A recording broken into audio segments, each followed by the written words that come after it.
Bapak Ibu Saudara yang terkasih dalam Tuhan Yesus, Shalom. Sekali lagi Shalom. Saya ingin menanyakan satu hal. Apakah saudara sore hari ini bersuka cita dalam Tuhan? Amin. Yang bersuka cita boleh tengok dulu kanan kirinya, boleh dilihat dulu senyumnya. Tim musik boleh dulu dilihat. Amin. Semua yang bersuka cita dalam Tuhan. Sore hari ini kita ada di tempat ini, kita mau bersatu hati kepada Tuhan Yesus. Saya yakin dan percaya kita datang di tempat ini karena kemurahan Tuhan. Mari kita mau bersatu hati, kita mau bersyukur kepada Tuhan. Haleluya Yesus, haleluya. Selamat sore Bapa kami yang ada di kerajaan surga. Sungguh kami mengucap syukur Tuhan, sore hari ini kami boleh ada di tempat ini. Kami bersuka cita Tuhan Yesus karena kemurahan Tuhan di sepanjang kehidupan kami. Sore hari ini Tuhan, kami mau meninggikan nama-Mu, kami mau memuji nama-Mu Tuhan, kami mau mempermuliakan Raja di atas segala raja. Pimpin kami Tuhan Yesus, sebentar kami akan menaikkan setiap pujian penyembahan kami. Kau lihat kami Tuhan, Kau lihat hati kami, hati yang tulus, yang rendah hati untuk melayani-Mu Tuhan. Terima kasih Tuhan Yesus, kami serahkan ibadah ini ke dalam tangan-Mu. Kami percaya Tuhan turut ikut campur dalam ibadah ini. Kami telah berdoa dan ucap syukur Tuhan. Di dalam nama Tuhan Yesus Kristus, mari kita sama-sama katakan amin. Mari saudara, saya undang kita untuk bangkit berdiri. Kita mau nyatakan satu pujian yang mengatakan lebih dari pemenang. Haleluya.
pujian ini Tuhan, bahwa kita dan lebih dari pemenang. Kami mau lebih lagi Tuhan, menyatakan kemuliaan-Mu Tuhan, karena Engkaulah penolong dalam hidup kami. Kekuatan hanya daripada-Mu Tuhan Yesus.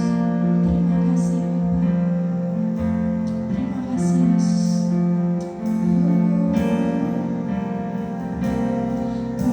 Tuhan, penolong dalam hidupku.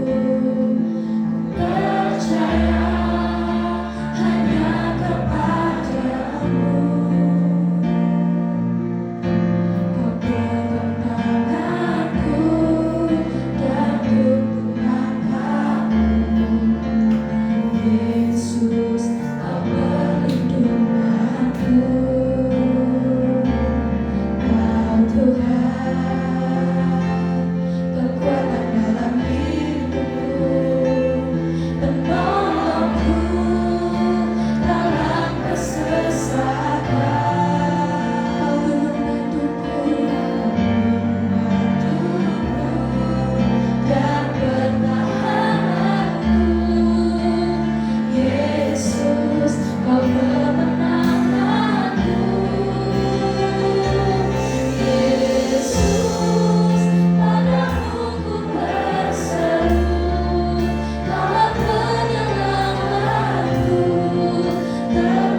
hari ini.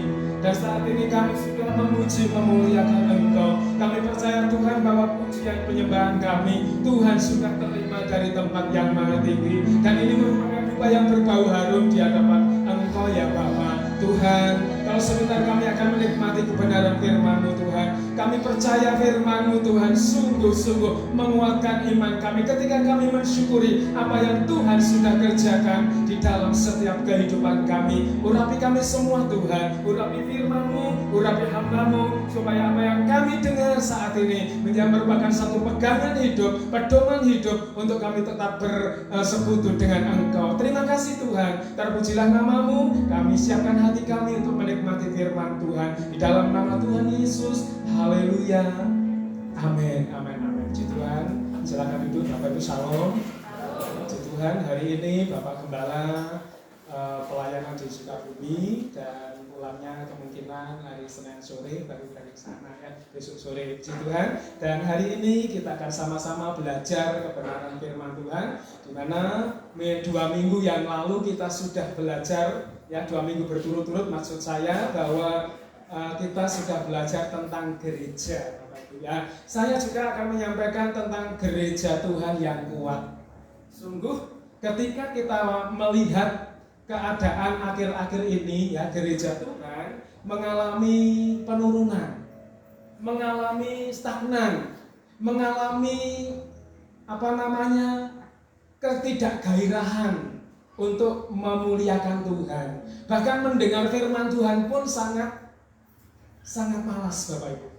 Nah, coba kita melihat bahwa gereja merupakan suatu hal yang sangat luar biasa ketika Allah memanggil orang percaya dan dipilih menjadi umat kesayangan Tuhan. Di dalam 1 Petrus pasal 9 di situ, pasal 2 ayat 9 di situ dikatakan bahwa kamulah bangsa yang terpilih, bangsa yang kudus, imamat yang rajani. Dan itu merupakan satu panggilan khusus bagi orang-orang yang percaya kepada Tuhan. Nah, Bapak Ibu Saudara, kemarin kita sudah mendengar bahwa kata gereja, banyak orang berpandangan bahwa gereja itu merupakan satu bentuk bangunan secara fisik yang kita lihat. Bahkan menelan biaya bermiliar-miliar rupiah. Alat musik kemarin sudah disampaikan Bapak Gembala, berapa miliar alat musiknya. Sementara ada gereja yang tidak ada alat musik Bapak Ibu. Ya, ada penjenengan perso semua, ada satu buah gereja di mana tidak ada alat musik. Karena apa? Karena ada sidang jemaatnya itu piai sepuh-sepuh, orang tua semua. Ketika saya pelayanan di sana minggu pertama ada perjamuan kudus, itu bukan ngeropel tapi triple paper. Jadi semua dilakukan sendiri, main musik, pimpin pujian, firman Tuhan, dan juga pelayanan perjamuan kudus. Itu luar biasa Bapak Ibu. Tuhan mau pakai gerejanya untuk menjadi semakin kuat di dalam Tuhan. Nah, kalau kita melihat gereja yang sesungguhnya adalah suatu bangunan rohani yang dibangun di atas Yesus Kristus. Efesus pasal yang keempat ayat 16. Coba kita lihat di situ. Ketika Rasul Paulus menyampaikan kepada orang-orang percaya, siapakah gereja sebenarnya? Coba kita baca di dalam ayat itu 1, 2, 3. Daripadanya lah seluruh tubuh yang rapi tersusun dan diikat menjadi satu oleh pelayanan semua bagiannya sesuai dengan dengan kadar pekerjaan tiap-tiap anggota, menerima pertumbuhannya dan membangun di dirinya dalam kasih. Nah, Bapak Ibu, gereja Tuhan yang kuat adalah di mana gereja itu sudah tersusun dengan rapi.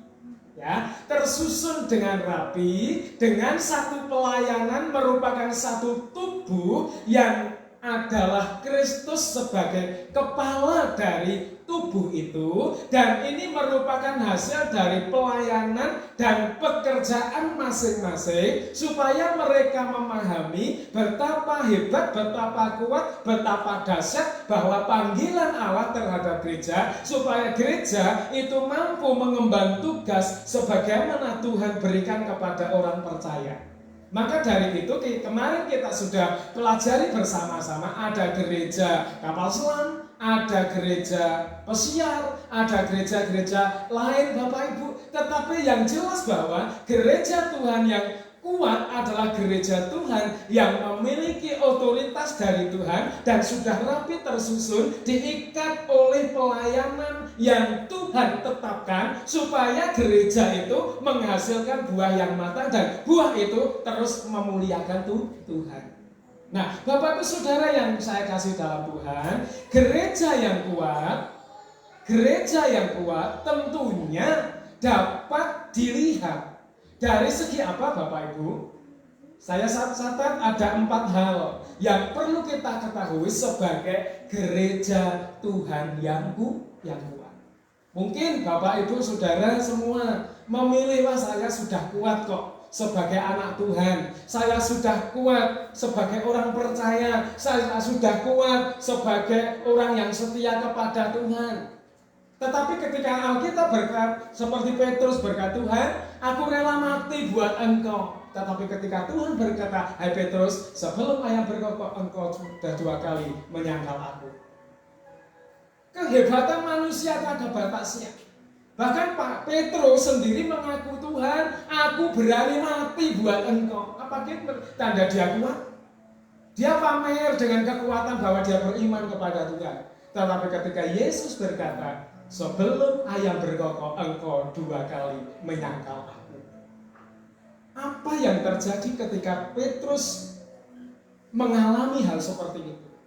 Untungnya Petrus terus bertobat, menangis terseduh-seduh, minta ampun sama Tuhan, dan dia berkata, ampunilah Tuhan, saya sudah menyangkal Tuhan 2 kali. Ketika kesadaran Petrus itu membawa kepada pertobatan, Tuhan pakai Petrus dengan luar biasa. Inilah satu contoh di dalam kehidupan kita. Biarlah kita ini menjadi orang-orang pilihan gereja Tuhan yang semakin kuat, yang terus menikmati buah-buah yang matang dan menjadi berkat bagi semua orang. Nah, yang pertama Bapak Ibu, gereja yang kuat itu dapat dilihat dari pondasinya. Betul? Dari pondasinya. Seringkali penjenengan melihat, pondasinya kok kurang kuat ya. Pilih batu yang terpilih. Batu hitam atau batu amril atau batu-batu bagaimana supaya pondasi itu tambah kuat. Nah, Bapak Ibu Saudara, pondasi itu merupakan hal yang paling pokok di dalam sebuah bangunan. Pernah saya pesen beberapa tahun yang lalu Bapak Ibu, batu untuk pondasi. Ternyata batunya batu ngapusi. Kok bisa Bapak? Bisa, karena yang saya pesen itu bukan batu untuk pondasi, tetapi dia kirimnya batu wadas. Ketika kena hujan, batu itu meripil. Nggak bisa dipakai Bapak Ibu, kesenggol, gempil, cowel. Tetapi ketika kita memahami pondasi yang sebenarnya yang dapat dilihat untuk sebuah bangunan adalah pondasi yang kokoh, pondasi yang kuat, di mana pondasi itu bisa didirikan sebuah bangunan yang kuat. Injil Matius pasal yang ke-7 Bapak Ibu. Kita melihat kecil-kecil ya Bapak Ibu di sini juga ya. Tapi nggak apa-apa. Matius pasal 7 ayat 24 sampai ayat yang ke-27. Di situ dikatakan Tuhan memberikan contoh ketika seseorang mendirikan sebuah bangunan. Ya.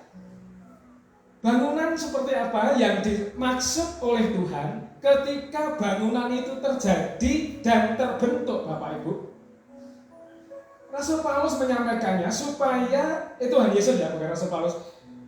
Tuhan Yesus menyampaikannya supaya mereka tetap memiliki keteguhan di dalam mereka mendirikan sebuah bangunan yang kuat di dalam Tuhan. Coba kita baca di dalam Injil Matius pasal yang ke-7 ayat 24 sampai ayat yang ke-27. Nah, ini saya dapat. Nah, oke, siap. Ya.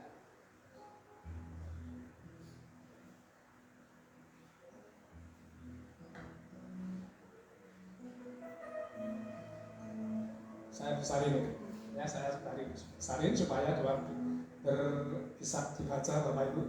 1, 2, 3. Setiap orang yang mendengar perkataanku ini dan melakukannya, ia sama dengan orang yang bijaksana yang mendirikan rumahnya di atas batu.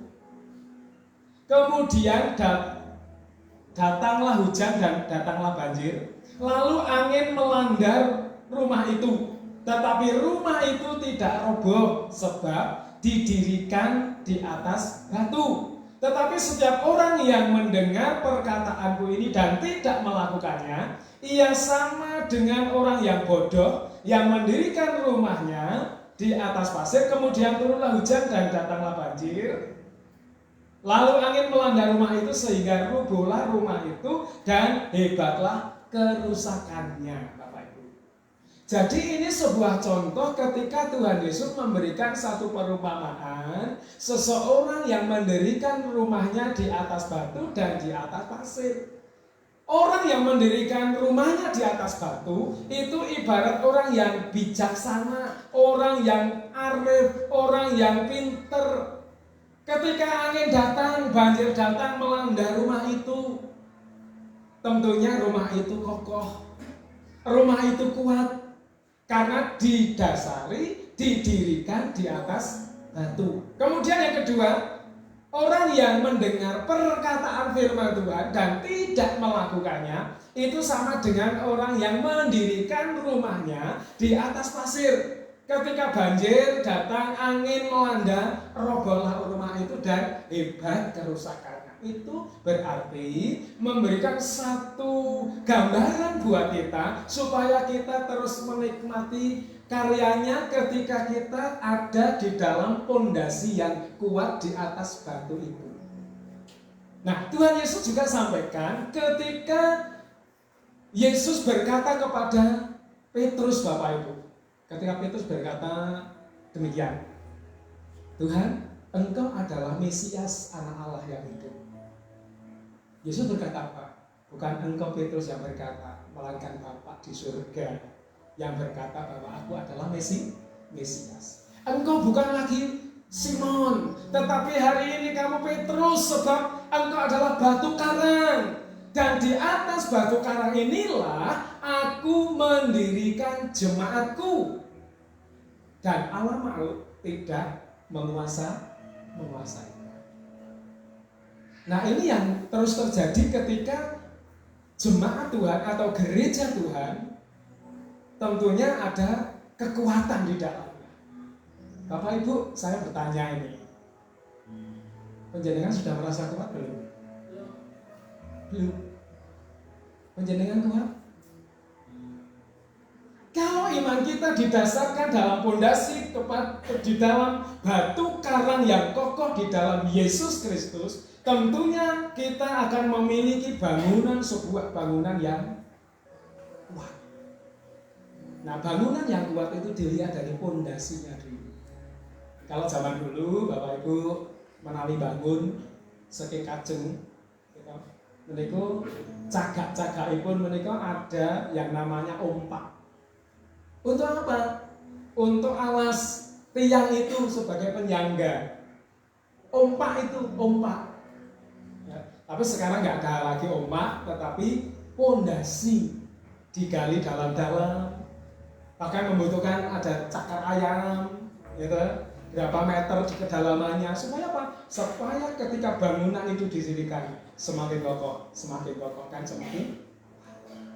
Nah, Bapak Ibu Saudara yang saya kasih dalam Tuhan, ketika dasar dan bangunan itu semakin kokoh, pondasinya itu semakin kokoh, kita akan mengalami mujizat Tuhan yang luar biasa. Nah, sekarang Bapak Ibu punya pondasi yang kuat di dalam Tuhan Yesus. Sekarang Bapak Ibu ada yang tukang sekarang? Ada tukang enggak ada hari-hari ini? Ada tukang ya? Saya lihat ada tukang-tukang semua itu, tapi tukang maido nggak ada ya, Bapak Ibu, tukang maido gitu ya. Nah, seorang ahli bangunan, panjenengan bisa belajar dengan Rasul Paulus. Rasul Paulus, dia adalah seorang ahli bangunan. Di dalam 1 Korintus pasal 3, di situ dikatakan mulai ayat 10 dan 11, sesuai dengan kasih karunia Allah yang dianugerahkan kepadaku, aku sebagai seorang ahli bangunan yang cakap. Nah, ini ada seorang ahli bangunan. Bapak Ibu, kalau kita lihat hari-hari ini tidak ada yang bisa menyatakan seperti Paulus ini. Aku ini loh seorang ahli bangunan. Ada yang ahli bangunan? Paulus seorang ahli bangunan yang luar biasa. Dia telah meletakkan dasar supaya apa? Supaya bangunan yang didirikan itu terus dibangun, terus dikerjakan, terus dilakukan supaya menjadi bangunan yang kokoh.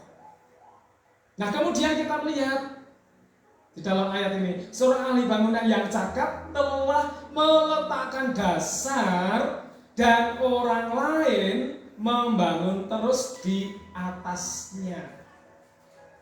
Ketika Paulus sudah meletakkan dasar, Bapak Ibu, dasar, fondasi, baru orang lain terus membangun.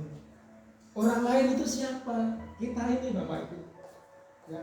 Kita ini yang terus membangun. Paulus sudah memberikan dasar yang kuat. Paulus sudah memberikan dasar yang kokoh. Maka hidup kita harus dibangun, dan cara membangunnya itu sudah ada dasar di dalam Tuhan Yesus Kristus. Nah, sekarang panjenengan kan sementara sedang membangun. Nah, bangunannya bagaimana, Pak? Nggak kelihatan kan bangunannya? Memang nggak kelihatan. Yang dibangun adalah manusia batiniah kita ini. Makanya 2 Korintus dikatakan, ya meskipun manusia lahiriah semakin merosot, tetapi manusia batiniah kita ini diperbaharui dari sehari ke sehari. Jadi tentunya kan kita harus bertekad untuk membangun terus, sebab kita sudah punya dasar Tuhan Yesus Kristus. Nah, ini yang menjadi kerinduan dalam setiap kita orang percaya. Nah, kemudian kita maju lagi. Tetapi tiap-tiap orang yang harus memperhatikan, ya, tiap-tiap orang harus memperhatikan bagaimana ia membangun di atasnya, karena tidak ada seorang pun yang dapat meletakkan dasar lain daripada dasar yang telah kuletakkan atau diletakkan, yaitu Yesus Kristus. Jadi Paulus luar biasa, Bapak Ibu. Dia pengalaman dengan Tuhan, dan pengalaman itu disampaikan kepada orang-orang yang ada di Korintus pada waktu itu. Ketika dia meyakini bahwa Yesus Kristus adalah batu karang yang kokoh, Yesus Kristus adalah tempat perlindungan, Yesus Kristus adalah Allah, Raja di atas segala raja, maka dia sampaikan bahwa Paulus meletakkan dasar itu. Kemudian kalau kita melihat ada orang lain yang meletakkan dasar, ada kan Bapak Ibu? Hari-hari ini selain Yesus Kristus, ada orang-orang yang sengaja meletakkan dasar lain. Supaya apa? Supaya pembangunan gereja itu dapat roboh. Tetapi kalau kita berpegang kepada firman Tuhan bahwa Kristus adalah pondasi satu-satunya pondasi yang kokoh yang harus kita bangun bersama-sama dengan Tuhan. Nah sekarang pertanyaannya, supaya bangunan atau gereja Tuhan itu kokoh, kita lihat pondasinya. Nah kalau kita sudah merasa kokoh ya nggak perlu pondasi Bapak. Tetapi ketika kita sudah kokoh, kita sudah kuat, berarti kita sudah didasarkan oleh Yesus Kristus. Yang kedua Bapak Ibu, gereja Tuhan yang kokoh, gereja Tuhan yang kuat itu dapat dilihat dari bangunannya. Betul? Dari bangunannya. Kalau dulu bambu dicacah-cacah jadi galar, wis ditempelke jadi jadi tembok, jadi dinding. Dulu waktu saya di Kalimantan, kulit dari kayu ulin sudah jadi pagar, enak, bagus. Tetapi sekarang kalau tidak tembok, tidak ganggu, wah ini kurang bagus Pak. Ada lagi tukang yang tambah bingung. Kenapa? Karena yang punya rumah bingung. Kok bingung? Kenapa? Ini mau dibentuk seperti apa? Terus takarannya bagaimana? Seperti apa? Bingung Bapak Ibu. Tukangnya juga bingung. Tetapi ketika kita kembali kepada firman Tuhan bahwa ketika gereja Tuhan menjadi kokoh, dapat dilihat dari bangunannya. Bangunannya dari apa? Coba kita lihat satu persatu Bapak Ibu. Ya, kita lihat satu persatu. Coba kita lihat dulu di dalam ayat yang ke-12 Bapak Ibu. Ya. Orang lain terus membangunnya. Entahkah orang membangun di atas dasar ini dengan emas, perak, batu permata, kayu, rumput kering atau jerami. Ada 6 bahan untuk membangun supaya gereja Tuhan itu menjadi kokoh. Ada 6 hal. Yang pertama adalah emas. Mas Yohanes, bukan? Emas. Emas dalam bahasa aslinya adalah krisos. Artinya apa? Artinya sungguh amat cantik. Bukan? Sungguh amat cantik.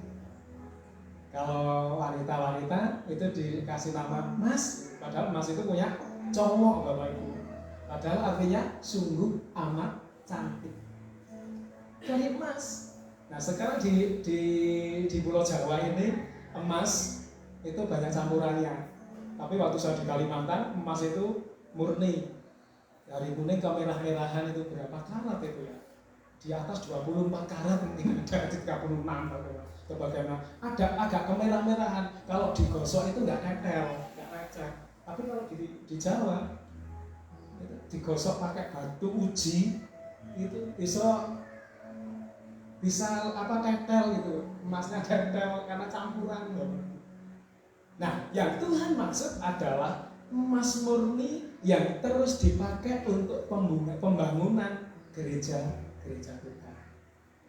Nah, kalau kita lihat yang kedua apa kira-kira? Yang kedua adalah perak. Perak dalam bahasa asli adalah asimi. Asimi itu adalah unsur logam dengan nomor atom 47 dengan warna abu-abu yang dibaca menjadi silver. Itu artinya apa? Artinya bersinar. Bersinar. Nah, itu yang Tuhan pakai untuk pembangunan gereja Tuhan. Bersinar. Artinya apa? Artinya menjadi berkat bagi banyak. Kita lihat dari bahan-bahan bangunannya itu. Nah, sekarang panjenengan dan saya sedang membangun dengan bahan apa? Yang ketiga adalah batu permata, Bapak Ibu. Batu permata ada 12 namanya. Dari batu permata itu sendiri ada 12 Bapak Ibu. Nah, coba kita lihat satu-satu dari batu permata. Yang pertama adalah garnit. Itu sebuah batu permata. Garnit.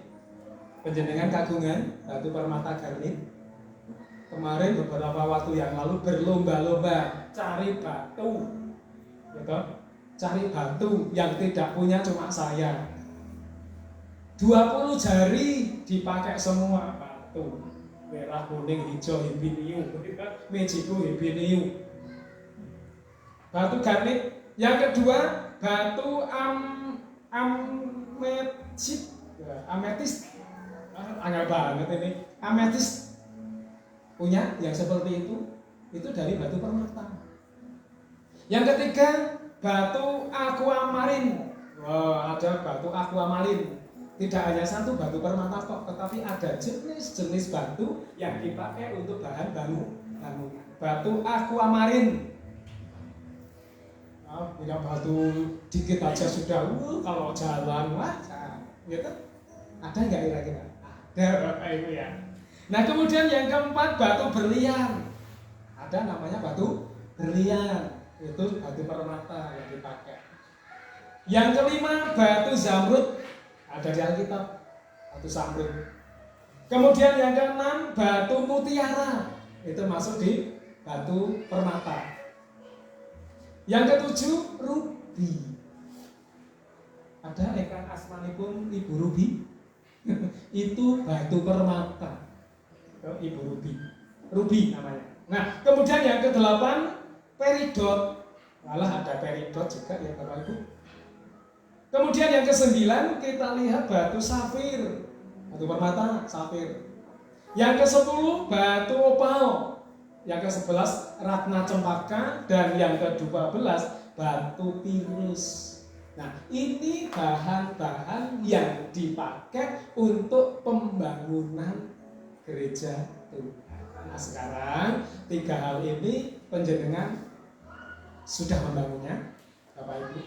Nah mari kita bangun sedemikian rupa supaya bangunan kita semakin kokoh, semakin kokoh, semakin kokoh. Nah kemudian yang selanjutnya dari bahan kayu. Bangunannya dari kayu. Penjenengan pirsa ya. Rumah zaman dulu itu kalau dari kayu ditata pakai alat pasah. Pasahnya bukan seperti sekarang. Pasahnya osrok-osrok begitu Bapak Ibu sampai capek. Tetapi satu bangunan yang luar biasa ketika kayu itu dipakai oleh tukang bangunan yang direkodoyo supaya menjadi bahan yang baik. Kemudian yang kelima adalah rumput kering. Bapak Ibu pernah melihat bangunan rumput kering dari rumput kering di Papua sana, ya, bangunan dari Rubia, gitu ya. Itu kan rumput kering. Yang terakhir yang keenam dari jerami, ditoto dari bawah ke atas, gitu kan? Supaya apa? Supaya air hujan nggak masuk. Tetapi kalau dari atas ke bawah itu air hujan mesti masuk. Itu ada trik-trik sendiri Bapak Ibu untuk menata jerami itu, ya. Nah, baik Bapak Ibu. Nah, sekali kelak bangunan itu akan terlihat bagus, terlihat jelek, atau terlihat seperti apa. Nah, sekarang Bapak Ibu kita melihat yang ketiga adalah ujiannya. Nah ini Bapak Ibu, ketika pondasinya kuat, gereja yang dilihat dari pondasi kuat, gereja yang dilihat dari bahan bangunannya kuat. Nah sekarang dilihat dari ujiannya. Banyak orang-orang percaya yang putus di tengah jalan. Betul, banyak yang putus di tengah jalan. Bahkan ya beberapa waktu yang lalu Pak Gembala sudah menyampaikan putus di tengah jalan. Wah, hari-hari ini kan sudah ogah ikut ibadah, malas beribadah. Karena sudah hampir 1 tahun lebih tidak ada ibadahnya mau online terus. Ya kan begitu. Saya lihat di YouTube ini, YouTube itu, YouTube sana, YouTube sini. Nah, ketika kita merasa ada YouTube,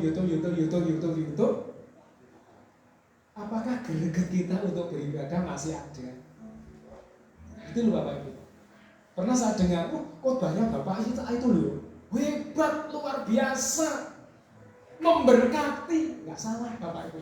Tetapi ketika panjenengan dan saya sakit, yang besuk siapa? Pendeta yang khotbahnya bagus? Ya enggak? Nah kita akan melihat itu. Ujiannya itu yang dapat kita lihat. Diuji. Kemudian kita melihat ujiannya itu apa? Dari pasal yang pertama, pasal 3 ayat 13, ya. 1 Korintus pasal 3 ayat yang ke-13. Itu merupakan ujiannya Bapak. Ujian dari gereja yang kuat itu dapat kita lihat. Haleluya.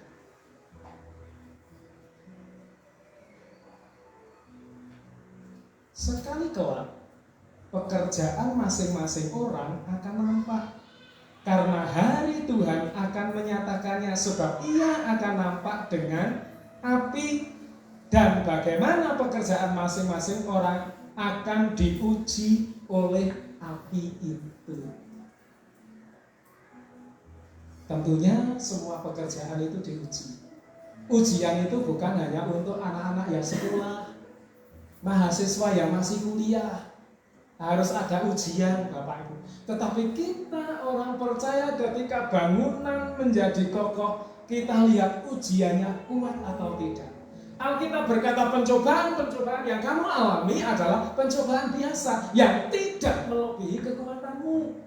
Dengan hal itu Tuhan berikan jalan keluar supaya engkau dapat melaluinya, Bapak Ibu.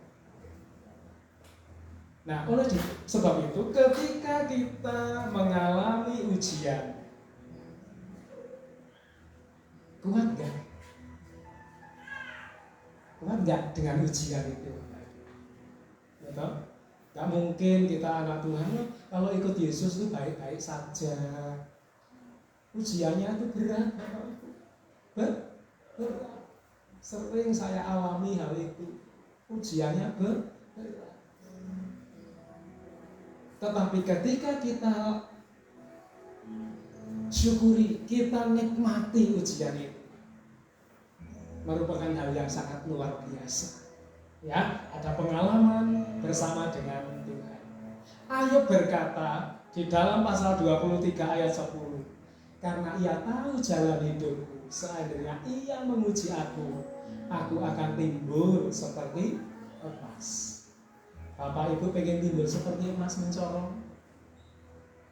Lakukan seperti Ayub melakukannya. Rasakan seperti Ayub merasakannya.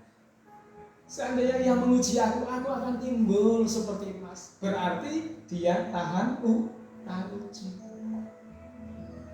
Mau kemana Pak? Mau ke gereja? Boleh sana gereja. Oh iya. Itu gak tahan uji. Apa neng gereja? Pernah ketika saya pelayanan di Temanggung, gitu, ya anak-anak sebaya saya itu seumuran, waktu itu masih remaja, gitu, belum besar, masih kecil sampai sekarang kecil. Yang dia ngomong gitu kalau saya lewat nyangking sandal, karena kan waktu itu belum modelnya pakai sepatu seperti sekarang. Kalau mau ibadah sandal jepit itu sudah nomor 1 Bapak Ibu. Gitu, pakai payung, sandalnya dicangking, celonanya di lempit sampai di bawah lutut ini, jalan kaki dari rumah sampai tempat ibadah itu hampir 1 jam. Nah, sekarang beda lagi, sudah nyampe. Ya. Ada teman yang bilang, oh itu orang aleluya itu, orang aleluya. Itu ujian, betah enggak menghadapi perkataan seperti itu?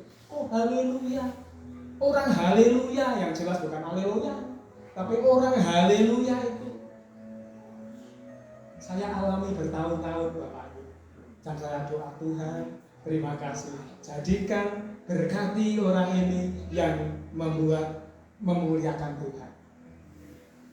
Tidak lama kemudian dia jadi pionir anak Tuhan di desa itu. Dan sekarang ya berdiri gereja GBDI, Gereja Pantekosta di Indonesia. Itu orang-orang yang aleluya ketika saya lewat di sana, Bapak Ibu. Itu ujian, Bapak Ibu. Ini yang pertama tentang ibadah. Yang kedua tentang ekonomi kita, itu juga merupakan satu ujian. Ketika penjenengan dompetnya kosong, yang punya dompet kosong artinya tidak punya uang, begitu ya Bapak Ibu. Itu ujian terhadap iman kita, Bapak Ibu. Apakah kita mau mundur? Jarene ikut Tuhan Yesus itu mulio. Lah kok koyo ngene, Bapak Ibu. Justru dengan itu kita akan mensyukuri apa yang Tuhan mau kerjakan di dalam kehidupan hidup kita. Makanya kita harus ora et labora, Bapak Ibu. Berdoa sambil bekerja. Tapi ada juga kok satu nunggu waktunya Tuhan. Teman saya ada di Gombong sekarang, di Kebumen. Saya tuh tunggu waktunya Tuhan. Kalau Tuhan perintahkan pergi, Tuhan pasti sediakan. Gak salah, Bapak Ibu. Itu Tuhan pasti sediakan. Tetapi apa salahnya kalau kita berusaha untuk mencukupkan diri? Paulus saja mencukupkan diri kok. Tidak mengandalkan yang lain. Berharap hanya kepada Yesus. Karena Yesus adalah sumber dari segala sesuatu. Allahku akan memenuhi segala keperluanku menurut kekayaan, kemuliaan di dalam Yesus Kristus. Kita yakin Allahku akan memenuhi. Tetapi dengan dasar orang laku berdoa sambil bekerja. Pak Tuhan pasti mencukupi. Nah, ujian. Nah, kemudian ketika ujian itu kita alami, Bapak Ibu, Tuhan berikan kekuatan yang luar biasa kok. Tuhan berikan penghiburan. Tuhan berikan kemampuan. Mazmur 26 ayat 2. Seringkali kita ucapkan itu ya. Ujilah aku Tuhan. Ya, ujilah aku Tuhan. Cobalah aku Tuhan. Selidikilah hatiku dan batinku Tuhan. Itu Daud mengatakan itu, Bapak Ibu. Ketika Daud berkata seperti itu, Daud mengalaminya supaya Daud lebih dekat lagi bersama dengan Tuhan, lekat dengan Tuhan sebagai Allah dan Juru Selamat. Nah, sekarang Bapak Ibu, apa toh ujian terhadap iman kita ini? Yakobus pasal yang ke-1 ayat yang ke-3 sampai ke-4 ya. Jadi bisa baca ya, Yakobus 1 ayat 3 sampai 4. Sebab kamu tahu bahwa ujian terhadap imanmu itu menghasilkan ketekunan. Jadi ujian terhadap iman kita itu menghasilkan ketekunan. Gereja yang kokoh, gereja yang kuat dilihat dari ujiannya. Gitu, mendengar pangandikan sing ora enak aja wis mutung. Ngajak kerjasama orang ditanggapi mutung. Ada enggak? Ada, Bapak. Tetapi Alkitab berkata, sebab kamu tahu bahwa ujian terhadap imanmu itu menghasilkan ketekunan. Dan biarkanlah ketekunan itu memperoleh buah yang matang, supaya kamu menjadi sempurna dan utuh dan tak kekurangan suatu apapun. Ini Yakobus, Bapak Ibu. Yakobus Rasul. Dia seorang gembala di Yerusalem. Dia memahami betul bahwa ketika ketekunan yang berhasil membuahkan sesuatu yang sempurna, dia katakan apa? Tidak berkekurangan sesuatu pun apa. Artinya semua itu bisa terpenuhi karena karya Yesus ada di dalam kehidupan Yakobus. Ini disampaikan kepada orang-orang yang ada di perantauan, Bapak, supaya orang-orang perantauan nggak khawatir, tidak bingung ketika menghadapi ujian.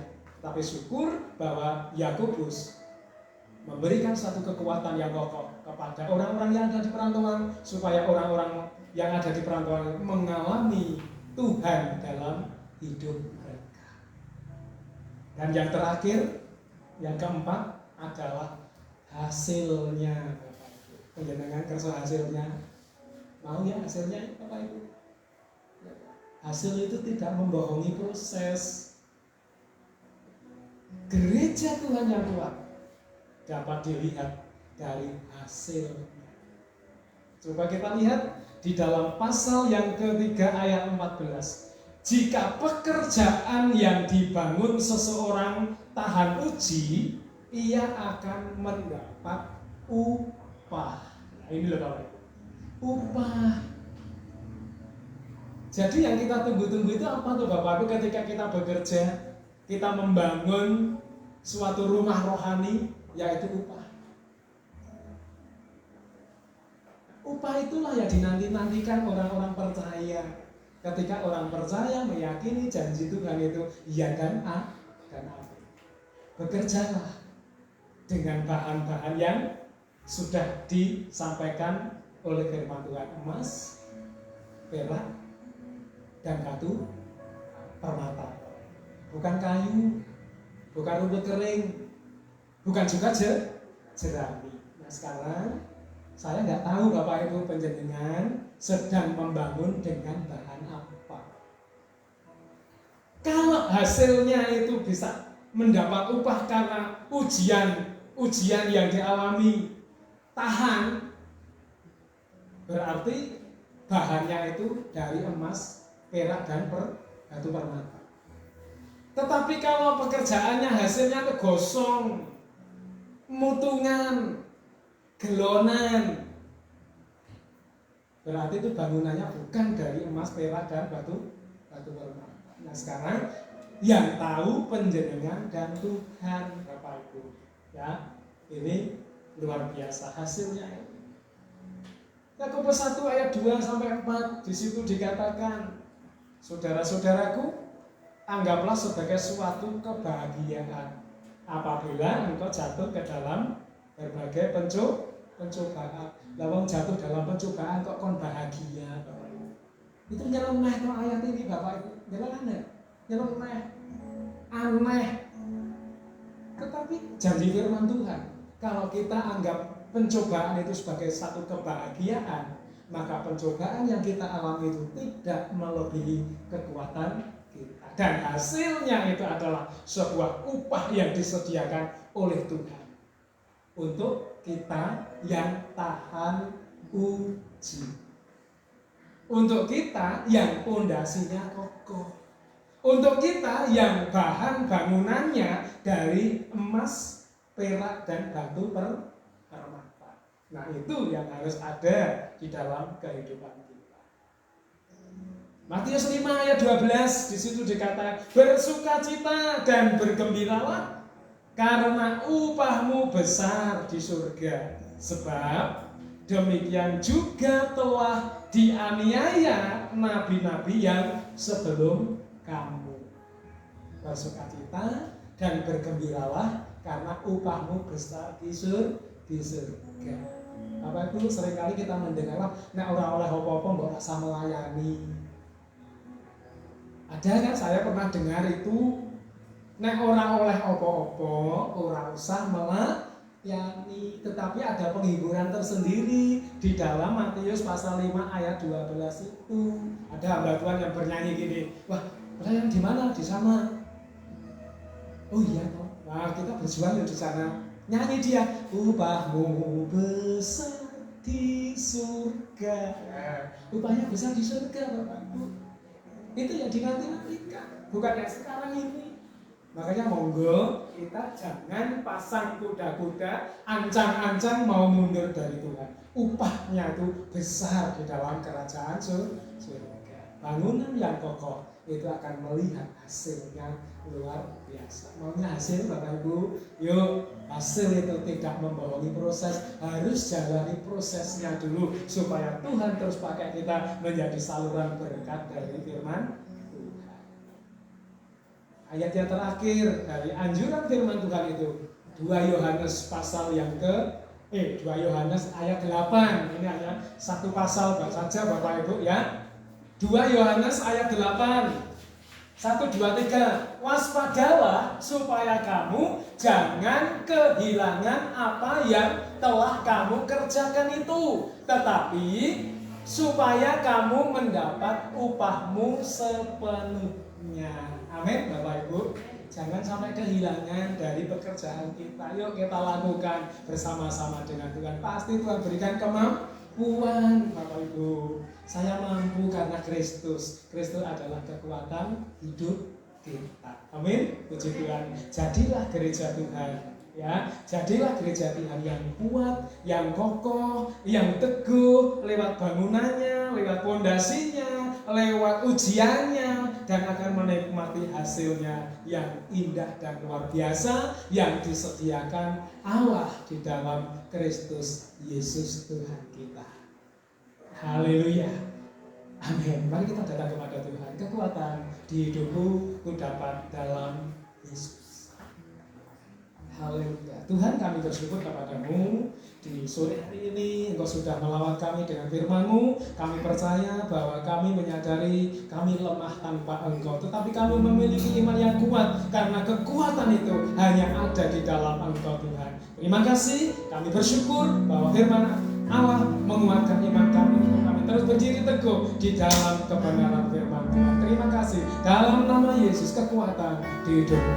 Haleluya. Haleluya Yesus.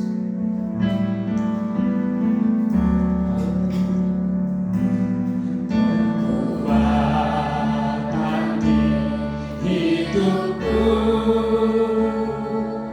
ku dapat dalam Yesus. Mari kita sama-sama pakai berdiri sama. Tak pernah tinggalkanku, setia menolongku, terseru berharap dalam Yesus. Kekuatan di hidupku,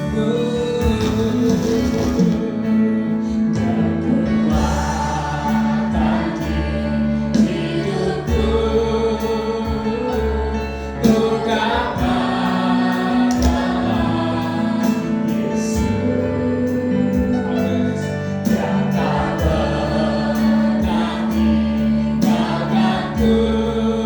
tinggalkanku, setia menolongku, terseru berharap dalam Yesus. Ajar kau Tuhan,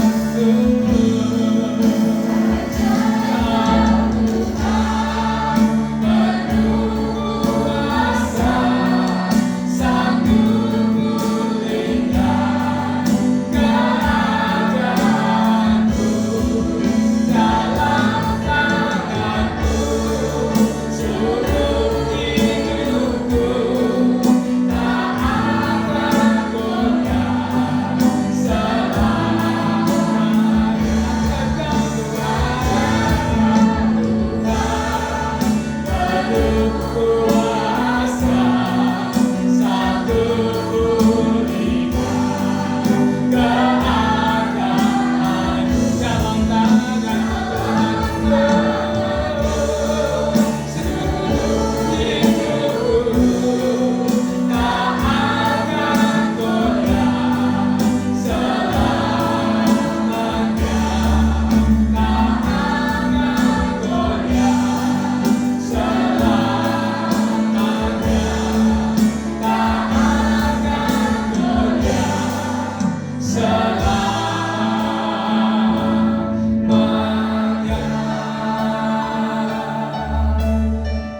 Haleluya. Terima kasih Yesus. Haleluya. Hati kami penuh ucapan syukur kepadamu Tuhan. Lewat kebenaran firman-Mu Tuhan sudah memberkati kami. Kami mau Tuhan menjadi sidang jemaat-Mu yang kuat, menjadi gereja Tuhan yang kokoh, Karena kami memiliki pondasi Yesus Kristus Tuhan dalam hidup kami. Jadikan hidup kami menjadi berkat. Jadikan hidup kami yang dapat dibaca oleh semua orang. Karena kami tahu Tuhan, lewat pondasi, lewat ujian, lewat bangunan, kami akan menikmati hasil yang luar biasa. Karena Tuhan sendiri ada di dalam kehidupan kami. Engkaulah kekuatan kami Tuhan, supaya kami terus menikmati Tuhan di dalam setiap hidup kami. Terima kasih Tuhan Yesus, Engkau memberkati sidang jemaatmu yang ada di sore hari ini. Yang tidak hadir Tuhan berkati, yang hadir Tuhan berkati, supaya kami terus menikmati firman yang Tuhan sampaikan dalam hidup kami. Terima kasih Tuhan Yesus, terpujilah namamu. Kalau sebentar kami mau mengakhiri ibadah kami Tuhan, kami terus menyerahkan pemerintahan yang ada di Sendang Tirto. Tuhan berkati Tuhan. Kalau sebentar lagi akan ada pilihan lurah, Tuhan berkati Sendang Tirto. Tuhan berkarya buat Sendang Tirto. Kami percaya damai sejahtera Allah Engkau curahkan atas Sendang Tirto di dalam nama Yesus. Kami terlalu yakin bahwa cover dari Tuhan itu terus terjadi atas Sendang Tirto. Terima kasih Tuhan, terpujilah namamu. Demikian juga kami bersyukur buat pandemi COVID-19 yang berangsur-angsur turun. Sekarang sudah level 2 Tuhan. Kami percaya ini campur tangan Allah yang begitu luar biasa atas bangsa ini, supaya bangsa kami Tuhan terus menikmati pertolongan-Mu yang dahsyat. Terima kasih Tuhan, terpujilah namamu. Kami menyerahkan hamba-Mu Bapak Daniel yang saat ini melayani di Sukabumi. Tuhan pakai hamba-Mu, Tuhan urapi hamba-Mu, Tuhan berikan kesehatan, kekuatan, hikmat yang daripada Engkau, supaya apa yang hamba-Mu lakukan biarlah di dalam perkenanan Tuhan. Terima kasih Tuhan, terpujilah namamu Tuhan. Saat ini kami bersyukur buat saudari kami Via yang sudah diterima di UGM. Tuhan, kami hanya bersyukur kepada Engkau. Ini semua anugerah Tuhan yang luar biasa. Tuhan terus campur tangan untuk anakmu ini, apapun yang dikerjakan, mata kuliah yang dihadapinya, Tuhan Engkau buat berhasil segala cita-citanya di dalam nama Yesus. Kami percaya bahwa tangan Tuhan yang kuat menolong, menopang, memberikan hikmat yang luar biasa. Terima kasih Tuhan Yesus, terpujilah namamu. Sebentar kami akan memberikan korban persembahan. Engkau memberkati tangan-tangan yang terulur lewat persembahan sukarela, lewat persembahan persepuluhan, korban tatangan, korban pembangunan. Tuhan berkati umat-umat-Mu, limpahkan berkat-Mu atas kami semua, supaya kami terus menikmati berkat dan pertolongan Tuhan. Terima kasih Tuhan Yesus, terpujilah namamu. Inilah doa kami, kalau kami akan pulang ke rumah kami masing-masing. Tangan Tuhan yang kuat menolong, menopang, dan melindungi kami, supaya kami sampai di rumah bertemu dengan keluarga, dengan pertemuan yang penuh sukacita, karena Tuhan ada di dalam hidup kami. Terima kasih Tuhan, kami akan mengakhiri ibadah ini dengan pengucapan syukur di dalam nama Tuhan Yesus. Bapak Ibu Saudara, marilah kita pulang dengan membawa berkat rahmat anugerah dari Allah Bapa, kasih sayang daripada Sang Putra, serta persekutuan manis di dalam Allah Roh Kudus menyertai kita mulai sore hari ini sampai Tuhan Yesus datang kedua kalinya. Terimalah berkatnya di dalam nama Tuhan Yesus Kristus. Kita sama-sama orang percaya berkata, amin. Tuhan, silakan duduk. Bapak Ibu, hari Rabu tetap ada persetia online. Ya, bagi penjenengan yang kagungan HP Android, mesti semuanya punya Bapak Ibu ya, bisa dinikmati. Kemudian yang kedua, di belakang ada berkat Tuhan. Nanti Pak Bronto mungkin sama siapa ibu-ibu bisa menolong membagikan, ada berkat dari Mbak Tia yang jadi singer di sini itu rasa syukurnya kepada Tuhan masuk di UGM Universitas Gajah Mada, dan berkat Tuhan terus mengalir dalam keluarga ini. Terima kasih, Tuhan Yesus memberkati. Selamat pulang.